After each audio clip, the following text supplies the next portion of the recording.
முன்னாள் முதல்வர் எடப்பாடி பழனிசாமியை விமர்சனம் செய்த முதல்வர் ஸ்டாலினை அதிமுக முன்னாள் அமைச்சர் ஆர்.பி. உதயகுமார் கடுமையாக விமர்சித்துள்ளார்.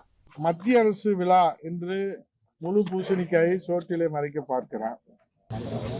இதை கேள்வி கேட்ட மாண்புமிகு எதிர்க்கட்சி தலைவர், முன்னாள் முதலமைச்சர், சாமானிய முதல்வராக சரித்திரம் படைத்திட்ட 4.5 ஆண்டு காலம் பொற்கால ஆட்சியை, அம்மாவுடைய புனித அரசை இந்த தாய் தமிழ்நாட்டிலே தந்து விவசாயிகளுடைய பாதுகாவலராக இருக்கிற புரட்சி தமிழர் ஐயா எடப்பாடி அவர்களை பார்த்து சொல்லக்கூட நான் கூசுகிற வகையிலே அரசியல் தரம் தாழ்ந்து, அரசியல் பண்பாடின்றி, அரசியல் நாகரிகமின்றி தனிநபர் தாக்குதலை இன்றைக்கு மாண்புமிகு முதலமைச்சர் அவர்கள் மாண்புமிகு எதிர்க்கட்சி தலைவரை பார்த்து மூளை இருக்கிறதா, இப்படிப்பட்ட எதிர்க்கட்சி தலைவர் நமக்கு கிடைத்திருக்கிறாரே என்று கிண்டலும் நையாண்டியும் செய்திருக்கிறார்.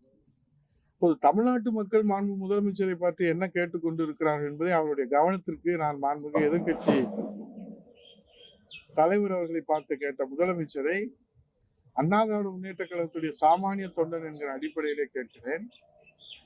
தான் கலந்து கொண்ட விழா, அவருடைய தகப்பனாருக்கு தந்தையாருக்கு நாணயம் வெளியிட்ட அந்த விழா மத்திய அரசு விழாவா மாநில அரசு விழாவா என்கிற அடிப்படை ஞானம் கூட, அடிப்படை அறிவு கூட இல்லாத ஒரு முட்டாள் முதல்வரை இந்த தமிழ்நாடு பெற்றிருக்கிறதே என்று தமிழ்நாட்டு மக்கள் வேதனைப்படுகிறார்களே, கண்ணீர் வெடிக்கிறார்களே.